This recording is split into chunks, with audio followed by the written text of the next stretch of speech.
The three of them expected another hallway, another flickering light, another blood-stained wall, another sound in the dark. Instead, the door slid open without resistance, and they stepped into white. Not hospital white, not sterile laboratory white. This was radiant white, soft, glowing panels lining the ceiling like a false sky. The air was humid but clean, warm, fragrant. The room was enormous. Towering transparent cylinders, easily 15 feet tall, stood in neat rows throughout the space. Inside them, suspended in clear liquid, were plants. Some floated freely, roots drifting like pale nerves.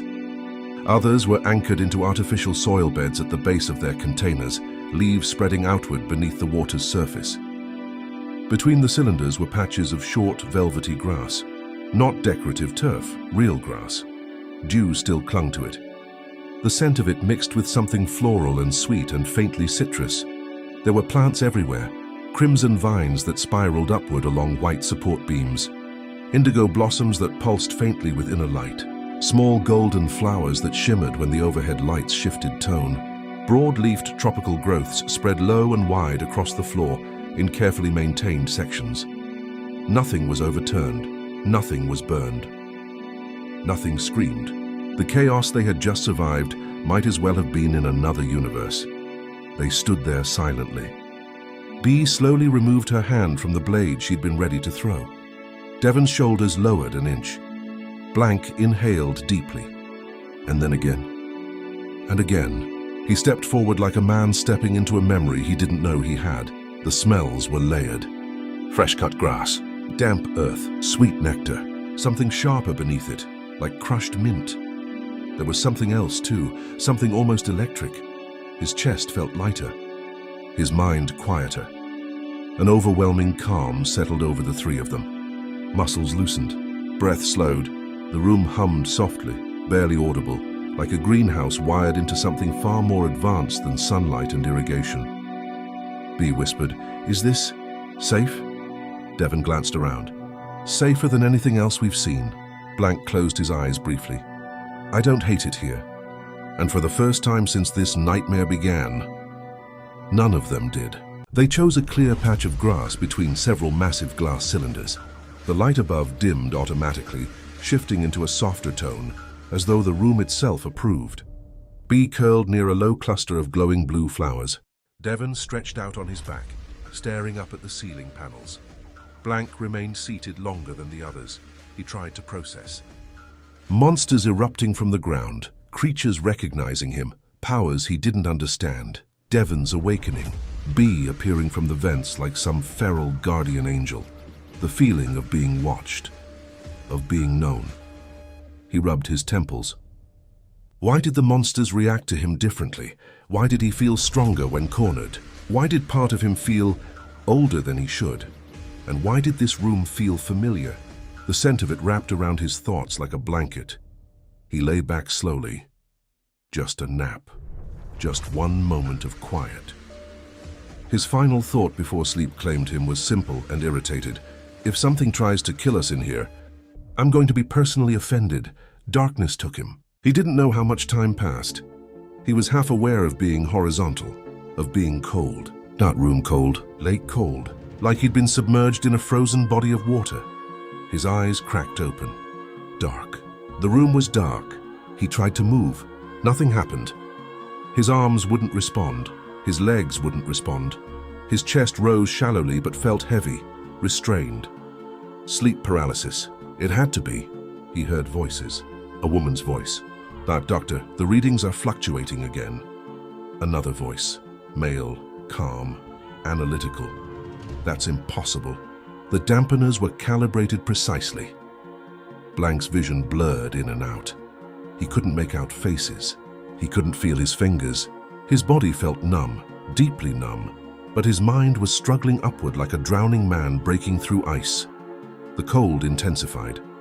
He heard another woman's voice, sharper, authoritative. "I can't believe the dampeners are wearing off so fast this time.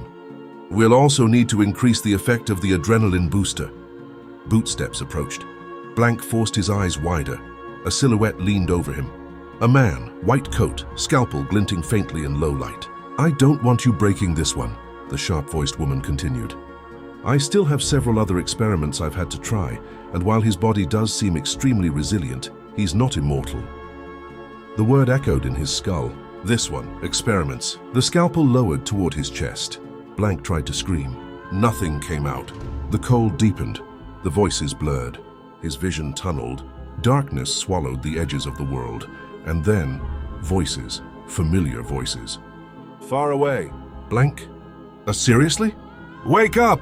He was annoyed. Who wakes someone up during a good nap? And then, it felt like someone had thrown a bucket of freezing water on his face. He snapped awake. Blank's eyes snapped open. Finally, B said. Devon regarded him with a pained smile, smoke faintly curling off his shoulders. I'm honestly impressed you could sleep through all this. Blank blinked. They were suspended several feet in the air, wrapped in thick, dark green vines. The three of them swayed gently back and forth like grotesque ornaments. The vines were layered and braided over their arms, torsos, and legs, not just restraining them, but actively tightening in slow pulses. Blank noticed smoke rising from Devon's shoulders and forearms. Blank squinted. Of course. I just wanted a goddamn nap, and this is what we get. This is why we don't have nice things, Devon agreed. Can you two stop whining and figure out how to get us out of here? B snapped. Blank tried to shrug. All things considered, this is still the nicest room we've been in thus far. The vines constricted instantly at the movement. He wheezed. I take it back. Devon grunted. I still don't have much in the tank, but I think I'll be able to burn through these eventually. If you cook me alive, I will end you. B shot back. Don't be one of those. You literally just asked me to do something. Look at me doing something. Better than being a Venus fly snack, Blank muttered. He twisted his head as much as the vines allowed. The room was changing. More plants were moving now. Not all. Some remained decorative and harmless looking, but others had begun to unfurl in slow, deliberate motions. Several of the massive, transparent cylinders had cracked. Liquid pooled across the white floor. Inside the broken ones, the plants were no longer dormant. Thick stalks pressed against fractured glass. Petaled structures peeled open to reveal layered, fleshy interiors lined with small, needle-like teeth. Some of the free-growing plants sprouted sudden, jagged mouths along their stems. Others grew tendrils tipped with barbed hooks. Luckily, the largest specimens were still mostly contained in their towering liquid chambers, but the glass was spiderwebbing. Blank braced himself and flexed. The vines around his torso stretched. They strained. With a tearing sound, fibers began to snap. Blank's eyes widened. Oh, he pulled harder. The vines around his arms began to rip apart in long splits. For a moment, victory seemed close. And then the vines loosened, not in defeat, in strategy. They slackened just enough to avoid tearing completely, and then recoiled tighter than before. The pressure was crushing. Gah! Devon barked. Are your vines sweating out this goopy liquid? Blank glanced down. The surfaces of the vines were secreting a thick, translucent gel. They're adapting in order to hold us. B went still. That's bad. God, you're helpful. Blank snapped, immediately choking as a tendril slapped into his mouth. He bit down. Hard. There was a wet crunch. The vine recoiled violently. Blank chewed. It tasted terrible, bitter and metallic and faintly sweet all at once. He swallowed. Then he leaned forward and bit again. Devon stared at him. You're not serious. Blank spoke around a mouthful of plant. I'm absolutely serious. He tore into the vines with his teeth, ripping through fibers and swallowing what he could. The more he chewed, the warmer his chest felt. The cold from earlier was gone, replaced with a slow-burning heat. The vines tightened again, but slower now. More cautious. Blank growled and bit deeper. The first restraint around his arm snapped completely. He dropped one hand free, then the other. He fell to the floor in a crouch, landing on a patch of grass as vines whipped toward him like striking snakes. He grabbed two of them and pulled with everything he had. They tore loose from the ceiling with chunks of plaster. Devon burst into flame. Not a wild explosion, but focused jets from his forearms, burning through the vines around B just enough to loosen them. I swear, B coughed as she dropped. If you singe my hair, no promises. More containers shattered. Massive shapes spilled onto the floor in tidal waves of fluid and writhing leaves. The garden was no longer serene, it was awake. Elsewhere, Floor 3. Bootsteps echoed through a dark corridor lined with torn steel doors. 3 enormous figures moved in formation. Each stood close to 9 feet tall, each built like armored freight trains. Their silhouettes were unmistakable. Broad shoulders, thick necks, forward curving horn structures protruding from reinforced helmets. Their gear was dark black, lined with deep brown leather straps and reinforced plating. Ammunition belts crossed their chests. They resembled minotaurs. But they were not monsters. They were men. The largest of the 3, nearly as massive as the creature. Blank had thrown down the elevator shaft, walked point for the rear. His name was Bird. His heavy machine gun rested casually against his shoulder, like it weighed nothing.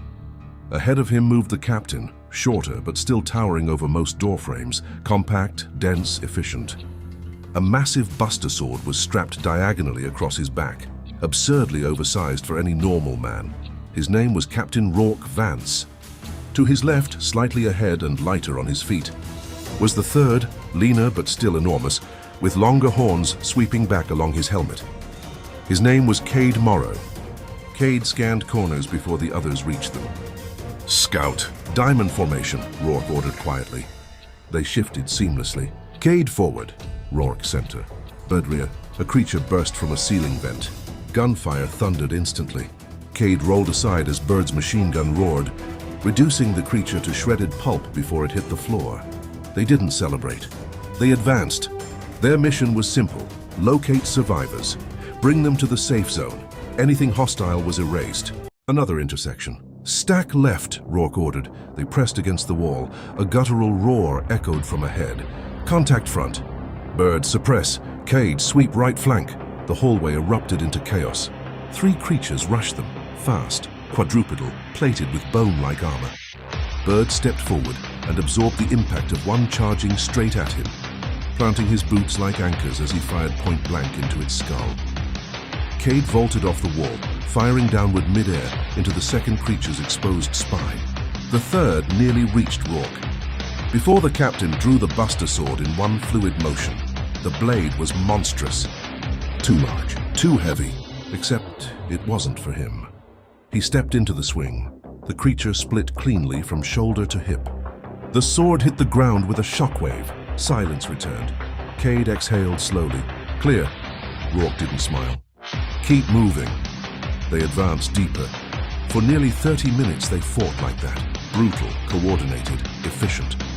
But then, they reached a chamber far larger than the others. The floor buckled. The walls split. Something enormous shifted in the dark. Even Bird stopped talking. Rourke slowly drew the buster sword again. "Bulwark formation," he ordered quietly. Bird stepped forward. Cade moved to elevated cover. The ground ruptured. Gunfire began. A roar answered it. Cut to black. The last of the vines fell away in shredded strips. Blank stood on a torn patch of grass, breathing heavily. His chest rose and fell in sharp pulls of air. Around him, severed tendrils twitched weakly before going still. Several large, tooth-lined plant mouths were still clamped around what remained of the restraints that had held him moments ago, chewing aggressively, unaware their prey had already escaped. More of the towering containers were shattered now. Thick fluid pooled across the once pristine white floor. Floating leaves drifted in it like shipwrecked debris. The plants that had emerged from those broken cylinders were no longer intact. Some were burned down to blackened stalks. Others were ripped into fibrous ribbons. A few suffered both fates. Devon stood nearby, shoulders smoking faintly. Several new holes burned through his sleeves. His breathing was controlled but heavier than usual. Blank's own clothes were in worse condition. Large tears stretched across his torso and sleeves, not from claws or flame, but from sudden bursts outward, as though something beneath the fabric had expanded violently and then receded. He glanced down at himself. Across the room, Bee was huddled in a corner. Behind her, half hidden and very much alive, were several smaller plants, smaller being relative. Each was still larger than a grown man. But compared to the monstrosities that had just attacked them, these were almost gentle-looking. They were trembling. Actually trembling. "Haven't you gotten enough fiber for one day?" Bee snapped as Blank and Devon approached. She gestured protectively behind her. Look at them. They're shivering. It's okay, Sweet Pea. I won't let the big bad bullies burn you. One of the plant creatures, pale green with layered petal frills that looked suspiciously like floppy ears, made a low, vibrating sound. It purred. With his hands on his hips, Devon let out an exaggerated exhale. Come on, man. You named it? He named the ugliest thing Chuckles, Bee shouted, pointing accusingly at Blank. And then he killed it. The plant behind her shuddered as if it understood. Bee stroked one of its thick leaf appendages. Don't worry, Sweet Pea. I don't kill the things that I name. Blank raised a finger. Hey, technically I didn't kill it. They were all quiet for a few seconds. Blank scratched the back of his neck. I'm actually still kind of disappointed about that. Devon stared at him. Blank looked thoughtfully at the ground, rubbing his chin. Hey, how do you know it's a boy plant? Bee narrowed her eyes. How did you know Chuckles was a boy? Blank shrugged. Fair. Devon chimed in semi-jokingly. Is eating your opponents going to be a part of your strategy from now on? Blank considered that seriously. Honestly, probably. I started to notice during the fights that I get really hungry when I'm mad. Or maybe I get mad when I'm hungry. It is like I don't really think about eating until someone is trying to kill me. And then that is almost all I can think about. Well, that and not dying. Bee made a face. I think you spent too much time with Chuckles. Sweet Pea made another pleased rumbling sound and semi-aggressively nuzzled its large petaled face against Bee's hand. She scratched along the ridged stem beneath its frill, and it leaned into her like an oversized photosynthesizing cat. Blank stared. You're not keeping that. Devon nodded immediately. There's no way I can fall asleep around that thing. Bee growled low in her throat. Sweet Pea whimpered softly. Blank pointed at the creature. It has teeth. They're decorative, Bee snapped. They're not decorative. After a brief but heated discussion that involved Devon arguing about flammability concerns, Blank pointing out dietary risks, and Bee threatening violence in escalating detail, a compromise was reached. Sweet Pea would come. On probation, Bee climbed up easily, settling between thick folded leaves as the massive plant rose onto sturdy root-like legs. It moved with surprising grace, petals fluttering softly with each step.